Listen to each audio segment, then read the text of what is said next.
Attam jirtu ilmaan Oromoo hundi keessanii kan biyya alaa jirtanii kan biyya keessa jirtanii hundumtuu akkam nagaan isiniif haa ta'u hunda keessaniif hin jedha. An egaa viidiyoo waraabuu kanarratti illee badaa fedhiisaas jaalalasaas hin qabu badaas itti gammadaa miti. Ituun barreessanii irraa baay'ee itti gammadaa barreessuu irratti baay'ee gammadaa.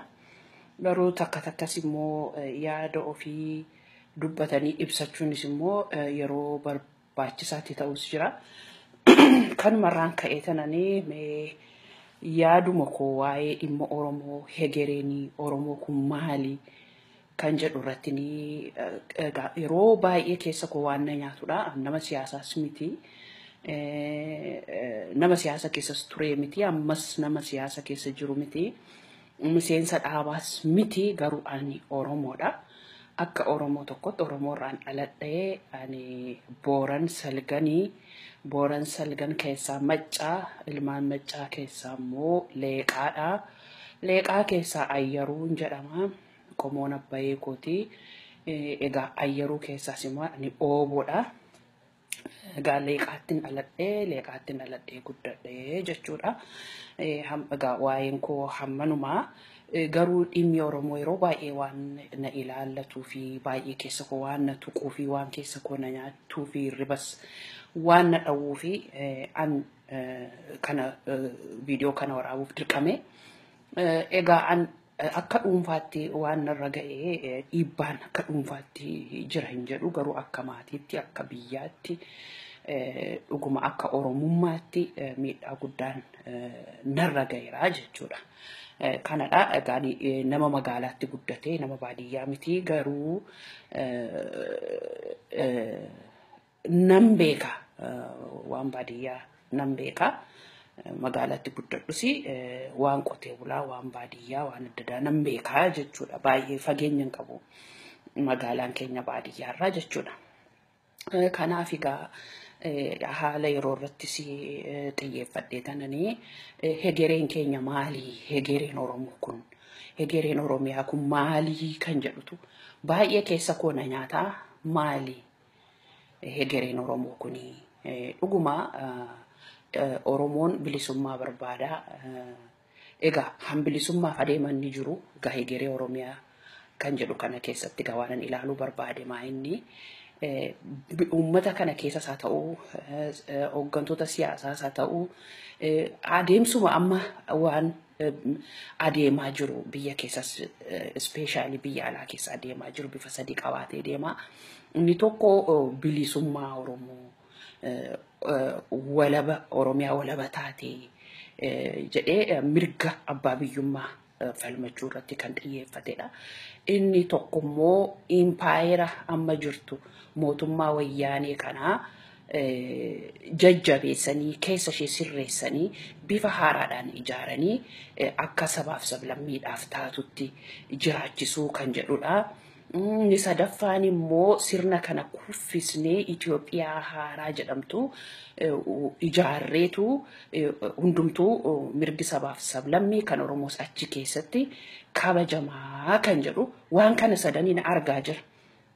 Egaa waan kana sadan keessaa waan bilisummaa Oromoo walabummaa Oromiyaa kan jedhu kana waan Oromoo wal gaafachiisu hin qabu kun.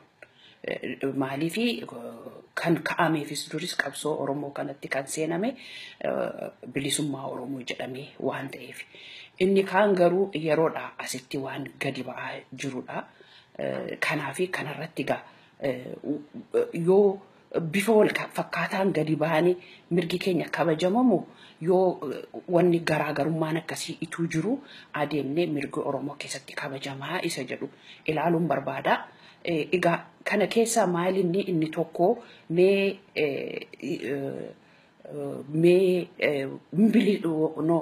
bilisummaa yoo mee mirgi uummata Oromoo mootummaan kun diigamee bifa haaraadhaan sabaaf sablammii ispeeshaalii Habashaa wajjin harka wal qabanneetu qabsoo kana fuulduratti adeemsisnee uummata kana bilisoomsinaa inni isa jedhuun ilaaluu barbaada.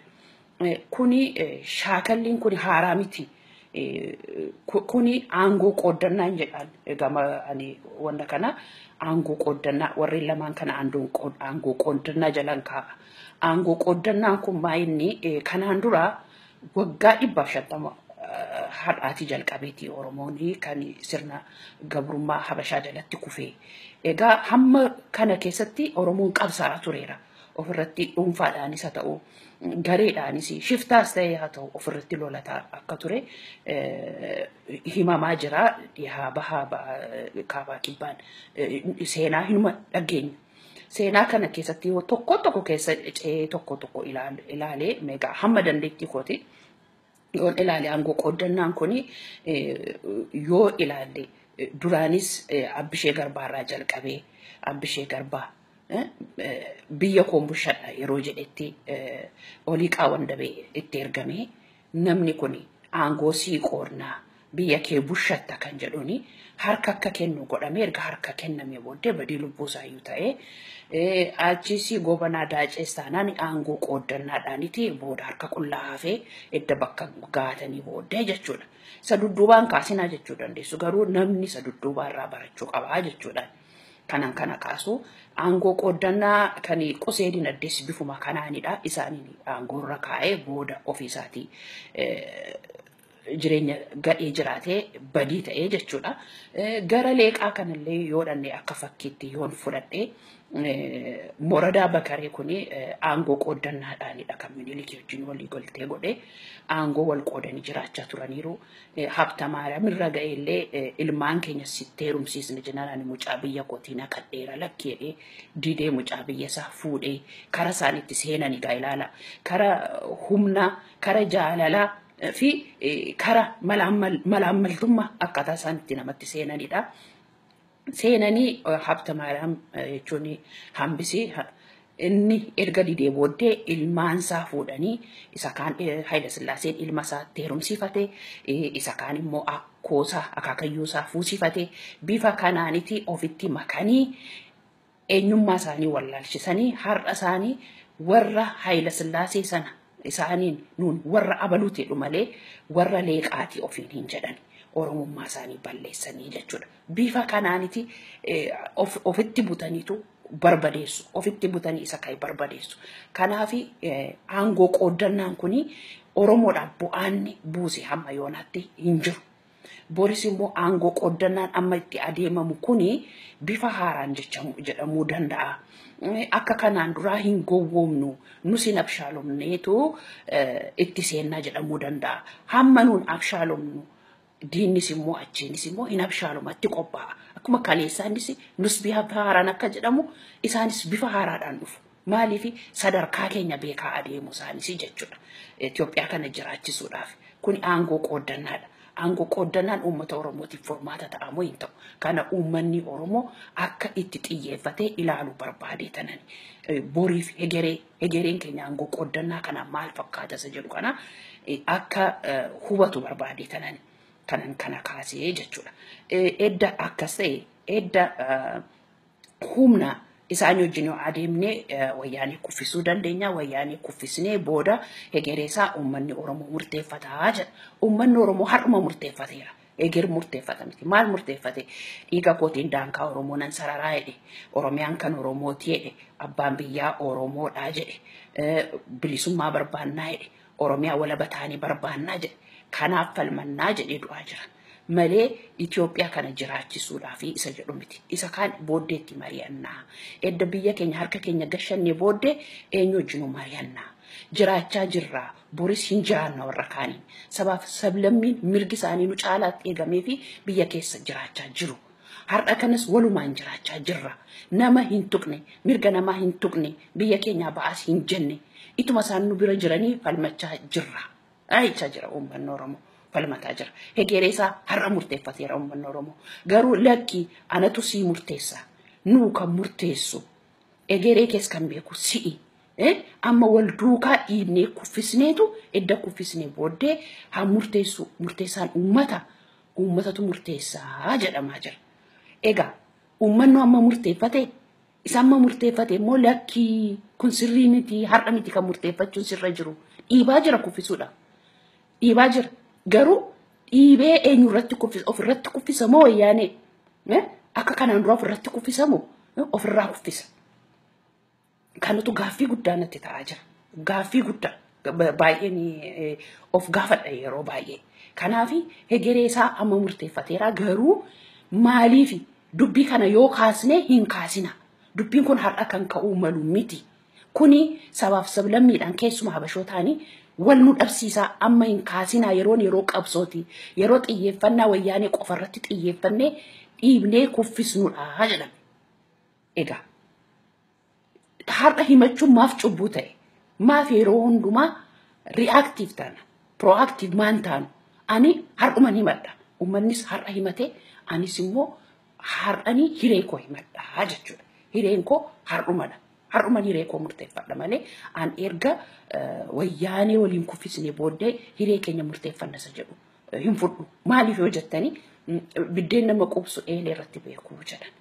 Amma kana yeroo nun dubban viidiyoo kanallee amma namni dhaga'u achi as deebi'eetu ana qeequu ana arrabsuu kan kana jette kana deggeruu fi kana kuffisuu fi abaluun tuquu fi kan jedhuuni gola keessaa yaa'anii ana irratti viidiyoo waraabanii gadhiisuu danda'u. Hagadhiisan han dhimma hin qabu. Hamma yaada koo keessa koo waan quuqama uummata kooti ibsadhee jirutti waan shakna godhu hin jiru. Kanaafi har'umaayyuu ukkaamamaa hoo jirra. Har'umaayyuu kun sirrii miti. Kuni nun fudhatamu. Uummanni Oromoo fedhiinsaa kanadha. Fedhiinsaa bifa kanaan haguutamuu fi yeroo jennuyyuu maa kana dubbattu hiree keessan kan isinii murteessu uunuudha jedhame ammayyuu fedhiin keenya ukkaamamaa jira. Edda wayyaaneen kuftee booddee immoo edda harki keenya miilli keenya cabee caccabee nurratti kufee booddee cabaadhaan kaanee falmachuu dandeenyaare. Hiree keenya murteeffachuu dandeenyaare. Hiree keenya nuun har'a murteeffanne kun sirrii miti. Hireen keessan kun sirrii miti. Itoophiyaa kana jiraachisuu qabnaa. Itoophiyaa jennee ijaaruu qabnaa jedhamaa jira. Edda immoo Itoophiyaan kun barbaadamte hirkoo aqanii kaleessa kanan kaasuu barbaadu. Kaleessa Jeneraal Kamaal Galchuu obboleessa keenya, dhiiga keenya, foon keenya. Isaa wajjin kan turanii biraa deeman. Erga biraa deebi'anii namichi kun dhaqeetu warruma habashaa amma walitti wal naqatan kana wajjiniin innis dhaqee walitti heerumee lolaa ture. Isa hamma danda'anii itti fayyadamanii akka shonkoraa cuunfanii edda tufaniini booddee isa qophaasaa biyya ormaatti gatanii uummata isaanii arbanyoch gimbaaritti dhaqanii wal heerumsiisan wal fuudhan. Ilaala. Amma nama kaleessa obboleessa koo ganee obboleessa koo bakkeetti gatee asnatti deebi'ee har'a akkamiin amanee wajjiniin tarkaanfadhaa isa jedhutu immoo gaaffii tokko natti ta'e. Kanaaf siyaasni kun maali? Siyaasni kun dhugaaf adeemamu, biyyaaf adeemamu, dhuunfaa aangoo qoodannaa dhuunfaaf adeemamu kun maalidha? Gaaffii kana uummanni Oromoo of gaafachuuf deebisuu qaba. Ani yeroon kana jedhu uummata Oromoo gidduutti waan gadhee waan faallaa dubbachuuf miti. Gara tokkotti warri dogoggoran kunis hundumtu uummanni Oromoo gara tokkotti luucca'ee mirga isaa kabachiifachuu qaba. Mirga namaas hin tuqin. Namas hin tuqina, hin dhaqina, biyya namaas hin miidhina, uummata namaas hin miidhina. Garuu kan ofii kara qajeelaa ta'een dursa kabachiifachuun barbaachisaadha. Dursa gara ofii, hokkoon gara ofii jedhani. Kan kaleessaarraa barachuun dirqama keessa qonnee ilaaluu qabna hundumaayyuu.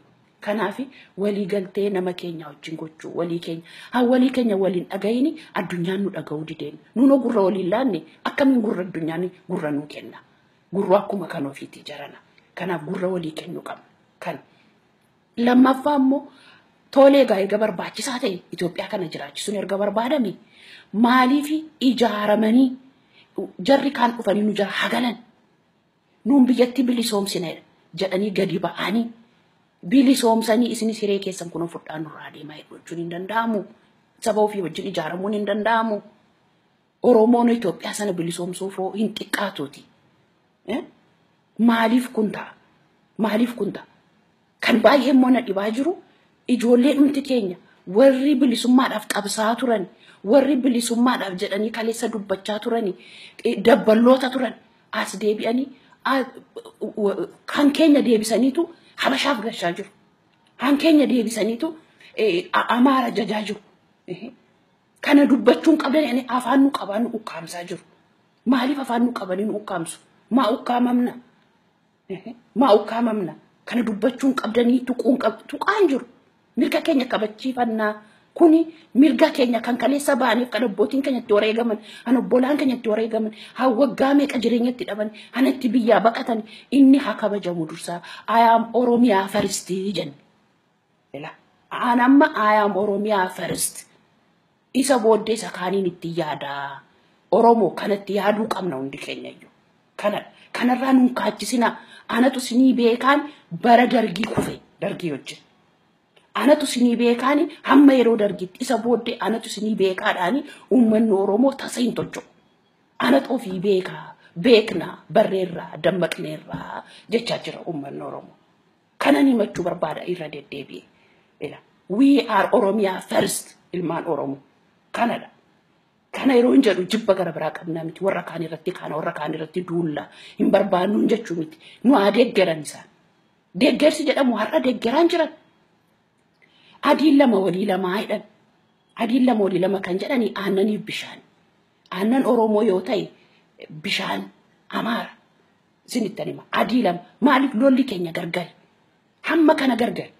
Lolli biyya Amaaraa yoo ta'e kan ka'e yoomi aangoo erga dhabanii waggaa 25 asi. Kan Oromoo waggaa 150 lolachaa ture. Hamma har'aatti irra jira. Kan isaanii waggaa 25. Waggaa 25 kana keessatti iyyuu taanaan aangoo qooddannaadhaaf malee sabni isaanii miidhamee miti. Sabni isaanii hin miidhamne waggaa manaa keessatti. Sabni isaanii gaarii jiraachaa jira. Maajoritiin kunoo Finfinnee keessa isaaniidha. Han bashannanii jireenya gaarii jiraachaa jiru. Iddoo qabatee jiru. Mana ijaarratanii kan qaban.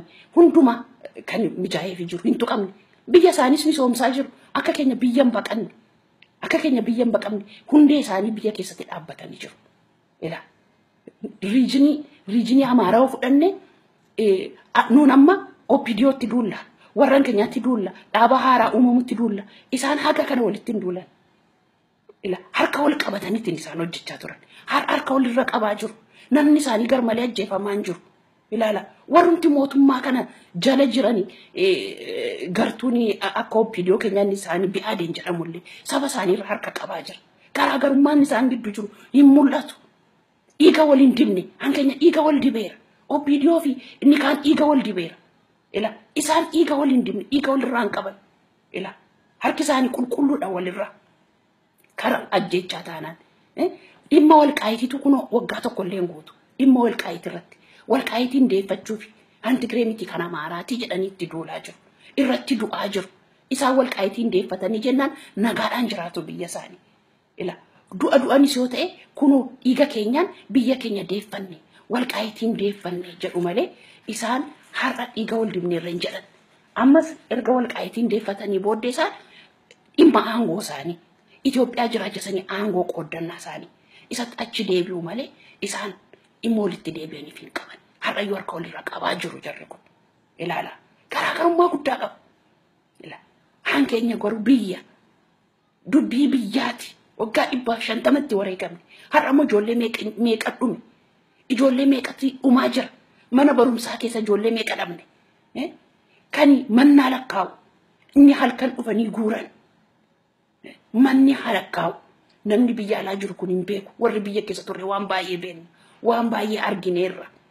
Haati yeroo hundumaa boossi mucaan koo ba'ee galaalaa ta'a. Rakkoon nuun qabnu namnu nuun beekne. Ilaala. Hiin koo harka wal qabannee warra Habashaa wajjin yoo qabsoofne malee addunyaan nuun dhaga'u gurra nurraa qabateedhan. Egaa akka addunyaan nama dhaga'u immoo mirkaneeffanneera. Nam tokko dhagaa hadhaadhaan gadi baanaan addunyaan. Faayisaa akkamittiin dhaga'eere har'a? Faayisaa akkamittiin dhaga'e? Ilaala. Hin dhaga'e addunyaan. Isuma kan faayisaa kana immoo fuutanii isa kaanitti galchuu beektu. Itoophiyaaf galchaa jirtu. Mucaan garuu kan falmachaa jiru Oromoon na jalaa du'ee qabsoo Oromoo kunoo ji'a 9 guutuu wareegamu kanatu kadhatti na oofee isa kana na godhee jechaa jira malee isa Itoophiyaa jechaa jiru gara Itoophiyaatti oofaa jirtu mucaan. Interview jaraarra keessanii Itoophiyaa akkasii jedhu. interview ni kennaa jiru galagashitan yeroo translate gootan tokkoomaa ilmaan Oromoo tokkoomaa garaagarummaan biyya alaatti dhagaa jira. Maayinni biyyi keessaa hoo tokkummaadhaaniti qabsaa jiru sanni jedhee diisitti himate inni tokko afaan Amaaraatti translate godha. Tokkoomaa aanduununna taagalu jedhee himate jedhe. Maal namni isa dubbate illee sirriitti yoo hiiktan dudduuba isaa maaltu jira? Eessatti nu galchaa jirtu sin? Maalitti nu galchaa jirtu sin? Kana rakkoo guddaa natti ta'ee kananii viidiyoo kanaaf hin jaallu viidiyoo waraabamuu hin jaallu garuu rakkina kanatu akka waraabu na godhe waraabee sagalee koo dabarsu na godhe yoo barbaadan dhaggeeffadhaani like share naa godhaa jedhee miti kana gochaa jiru like share barbaadee miti yaada koo namni naaf dhaga'u yaada koo uummata Oromoo bira naaf ga'u kan jedhuun hiree keenya har'a murteeffannee karaa koo hiree koo har'a murteeffannee hireen koo maali daangaan Oromiyaa dhiiga keenyaan Oromiyaan bilisoomuu qabdi uummanni Oromoo jireenya walabaa biyya isaa keessa jiraachuu qaba qabeenyaa isaa to'achuu qaba abbaa qabeenyaa isaa ta'uu qaba abbaa biyyaa ta'uu qaba jiraatee nama jiraachisuu danda'u qaba malee qabeenyaa keenyaan ormi nu jiraachisuu hin qabu orma harkaa kajeellee hin nyaannu kana booddee isa jedhudha har'a erga wayyaaneen kufteen hiree koo kana murteeffadhu har'a hiree koo murteeffadhee adeema uummanni keenyas har'a hiree isaa murteeffatee adeemaa jira kana himachuu barbaada kuni aangoo qooddannaadha. Lammaffaa immoo waan hin jechuu barbaadu tokkotu jira. Waa'ee madirak kanan dubbachuu barbaada. Madirak kan jedhamu kuni han ijaarame 2011dha. Dhaabotii ja'atu walitti dhufan. Dhaabotii ja'an kana keessa Aranaa Tigraay hin jira, Oromoo Federalist Democratic Movement hin jira, Oromoo People Congress hin jira, Social Democratic Party of Ethiopia hin jira, South Ethiopia People Democratic Union hin jira. Unity of Democracy and Justice kan jedhu jarreen kanatu madirak kan jedhu kan madirak kun maayinni maqaan Itoophiyaa Federaalawii Dimokiraasii Andinet madirak jedhaniitu tokkummaa uumanii egaa qalijjit booddee waan ta'edha kun 2011 kanaaniti tokkoomanii qabsaa'u biyya keessatti jechuudha qabsoon isaanii kun egaa maayin Itoophiyaa Federaalawii Dimokiraasii dargini yuko efedri jedha Itoophiyaa Dimokiraasii Federaalawii Dimokiraasii Republic isa jedhu yu dargini yu jechaa ture dumbiin federaalawii kun anaaf naalliqeenfamu bifa kanaan gadi dhufaniitu kana keessa lama kan Oromooti Oromoof dhaabannee qabsoofna warra jedhan warra Oromoof dhaabannee qabsoofna jedhan kun immoo erga seenanii booddee tokkummaa uumanii Oromoo Federalist Congress kan jedhu ga Oromoof jechuudha warri Aranaa Tigraay kunis ga warra sabaaf sablammii olii ofitti makanii warra gadi ba'anii jarri kun warri kaan warra Saawuziiti egaa Oromoo Federalist Congress kun isaan keessaa ilma madirak sana tokkodha jechuudha madirak kun seera ittiin bulmaataa mataasaa qaba nagaadhaan biyya keessatti qabsaa'anii filannoo sana dorgomanii hiree barcumaa paarlaamaa biyyattii keessaa qabaatanii achi taa'anii sabaaf sablammii sanaaf wakkalan sanaa fi bakka bu'an sanaa fi falmaa jiraachuudha seera ittiin bulmaataa mataa isaanii qabu jechuudha warreen jaanachi jala seenan kuni seera ittiin bulmaataa sana kabajaniitti kan socho'uu danda'an inni OFC'n kunis Oromoo haa ta'u malee kunoo biyyarraa biyya deemanis yeroo beeksan Itoophiyaa sana bifa haaraan isa ijaaramtu achi keessattis bifa haaraan ijaarru kan jedhu tun ta'in akka warra kaanii lakki nuun paarlaamaadhuma sana keessatti eenyee mirga kabachiisnaa warra jedhanidha. Achumatti kaleessa achi turaniiru. Achi keessaatii filannoodhaan mo'amanii barcumayyuu dhabanii ba'an. Barcuma sana deebinee argachuu qabnaadha. Kaleessa bu'aan buufne barcuma sana argachuun. Har'a dhaqanii barcuma sana argachuun bu'aa maalii buusa sirna sana fooyyessu, sirna sana jiraachisu, sirni sun akka jiraatu gochuudha. Isaanis han barcumaa argachaa umurii isaanii achitti fixuu warra barbaadanidha. barcuma argachuun Oromoo fi furmaata isa dhumaa hin ta'u. Furmaata isa dhumaayyuu miti. Rakkoon akka baduun godhu rakkoon akka jiraatu godha. Maaliif rakkoon yoo jiraate isaanis paarlaamaa barcuma sanarra taa'anii falmanii umurii isaanii dheereffatu jechuudha. Kafaltii argatu achi keessatti warri kun. Kanaaf kun Oromoo furmaata ta'a. Bilisummaa Oromootii fi paarlaamaa keessaa barcuma argachuun furmaata ta'a. Adeemsa kanaan egaa amma warri kun hundumtuu jijib jedhanii taa'anii jiru. Kana sifachi fiigaa jiru. Madirakiin bakka bu'ee OFC'dha jechuudha. Oromoo Federalist Congressiin kun diasporaa kana keessa specially community to'achaa jira. To'achuuf yaalaa jiru. Miidiyaa Oromoon horii isaatiin dhaabe satellite miidiyaa control godhaniiru. OFC control godhee darbee immoo aktivistootni jiran diaspora jiran hundumtuu deeggartoota Oromoo Federalistiidha. Isaanidha kan miidiyaa sa'aatii 24 miidiyaa irratti xamadamanii kana nutti labsan isaanidha. Kanaaf miidiyaa control godhaniiru. Miidiyaa uummanni Oromoon itti tajaajilama miidiyaa bilisaa Oromoo jedhamee hantaa'etti OFCtu guutummaadhaan itti tajaajilamaa jira. Aktivistoonni akkasii communitiin akkasii. Kanaaf wanni kun diasporaa keessa deemaa inni jiru kuni under control of Oromo Federalist Congress. Kanaaf egaa indirectly kan to'achaa jiru miidiyaa keenyas ta'u siyaasa diasporaas han to'ataa jiru indirectly madrakidha jechuudha. Madrakidha jechuudha. Ilaalaagaa. Amma bifa kanaanii garamitti adeema. Garamitti adeemuuf adeema. Wusta wayiraadha dubbiinsa. Maqaa Oromoo qabanne. Maqaa Oromootiin adeemne. Dubbii kana geessine siyaasa Habashaatti galchine yoo ta'e hegereen keenya maali iddoo kanatti? Hegereen keenya maali jechuudha. Kanaaf ani kana itu garaa koo keessa jiru ituun beeku na caalaa kan beekan jiraachuu danda'u keessa kan beekan jiraachuu danda'u keessa kan ba'an jiraachuu danda'u garuu sodaa Oromoo gargar hin baafnu dubbiin kuni dubbii walitti nu qabsiisa han jedhuuniti kana gootanidhaan ukkaamamanii kan ta'anidha malee detail secretii kana gadi baasanii himu kan himan jiraachuu danda'u. Kanaaf akka ittiin ukkaamamne hin dandeenyu.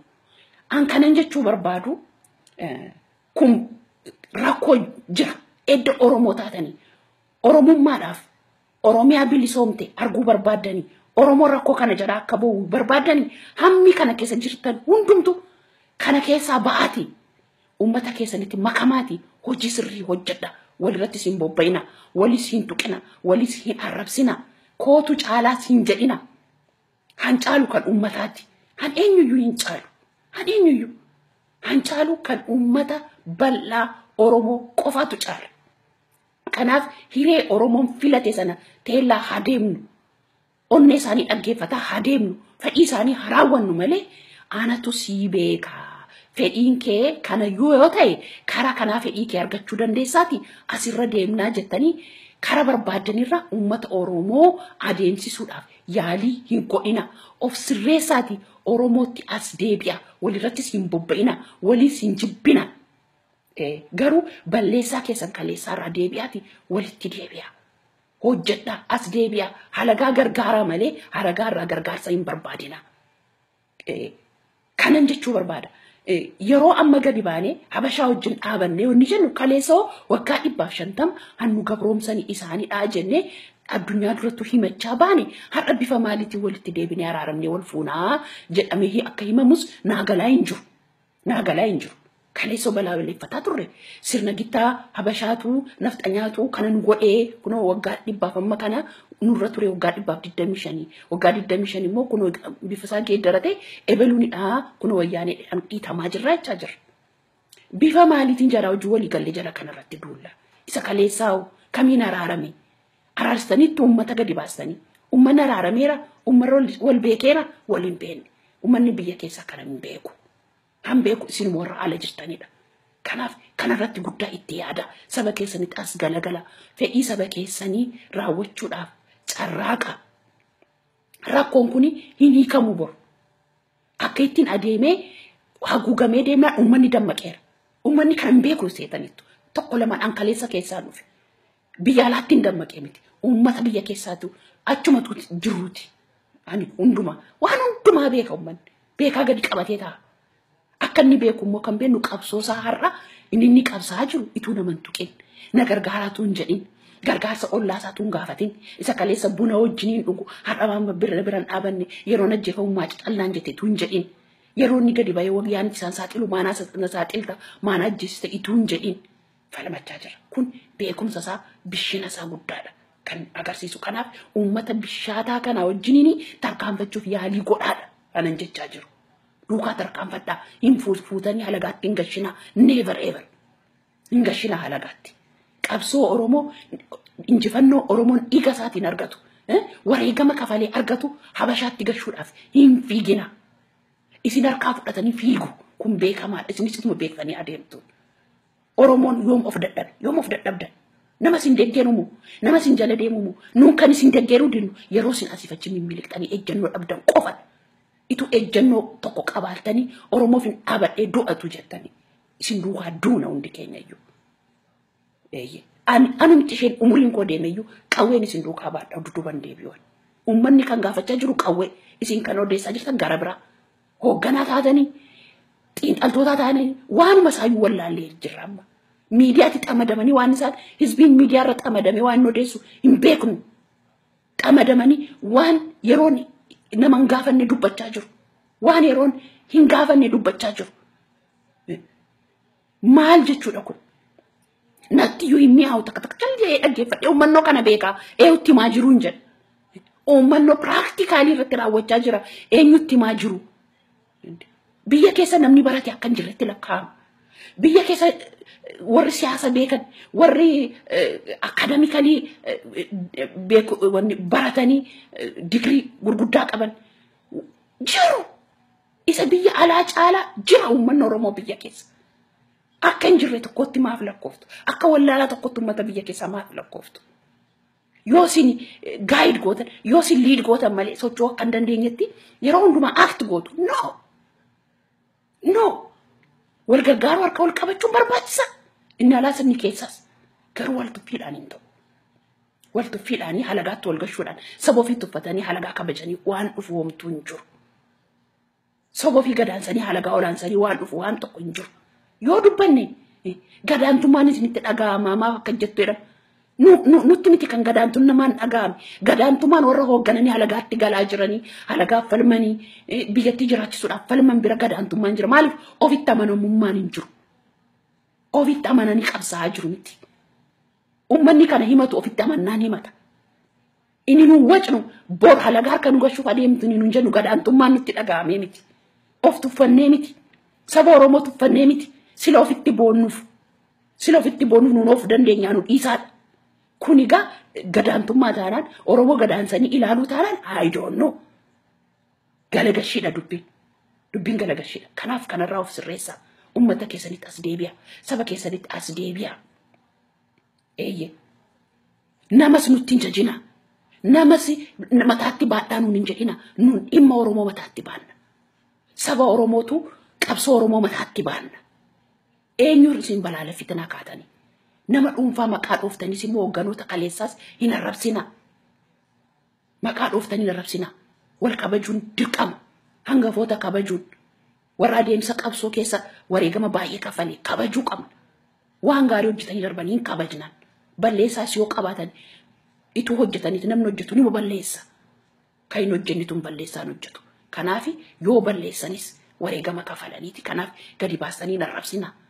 Leenci daggala jira. Namni namuma namaanis leenca hin jedhina. Namni leenca miti. Leencis immoo hantuutiin mootiin barbaannaa. Leenci daggalaa hantuutaan mo'ama. Hantuutaan baqata. Maayin nama nutti hin aadatina. Gahee isaa kafalaa jira nam tokko. Gahee isaa bahaa jira. Gahee Oromummaa isaa gaarii isaa ta'u. Gahee isaa ta'u.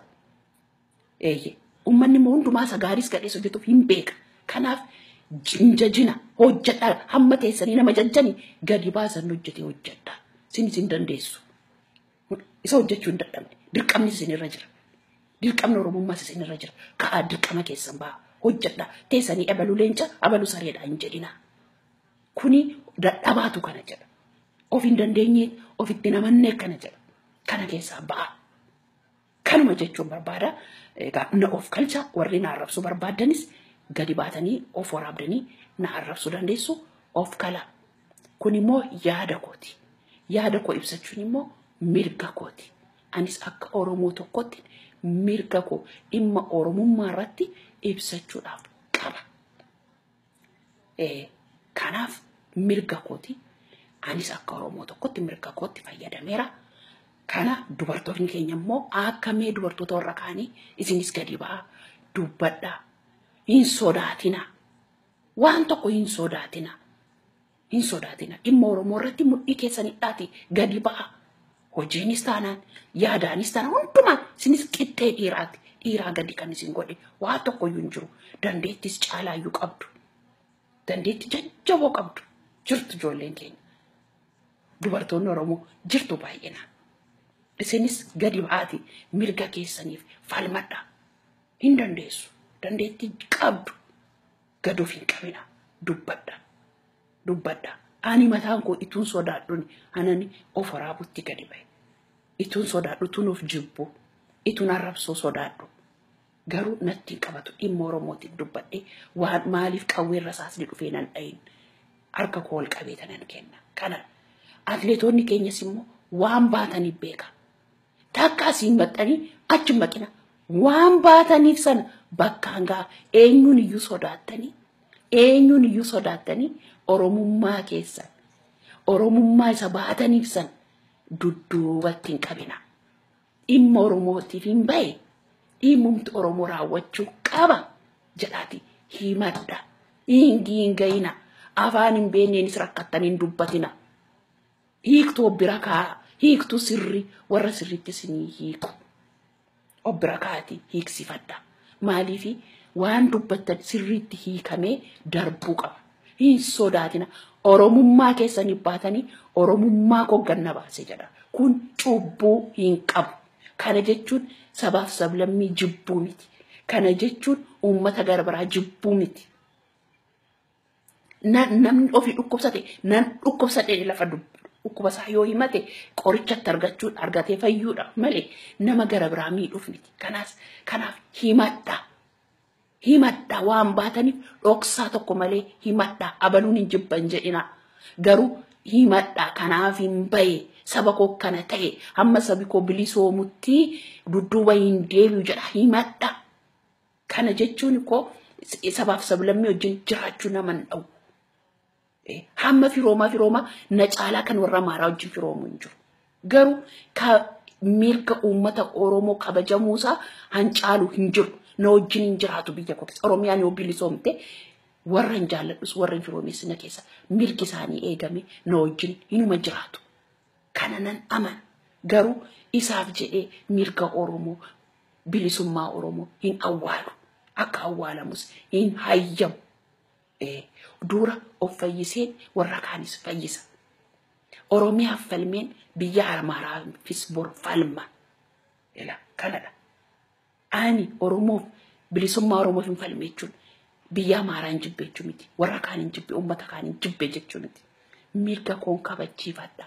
Mirga koo toggaa 150 sarbame nan deeffadha. Kana kan hirribanu dha'u. Kana jechuu barbaadee tananii egaa yaadi koo hammanuma kana caalaa hin dubbadhutu dubbatame illee baay'eetu dubbatama. Kanuma himachuun barbaadee tananii galatooma.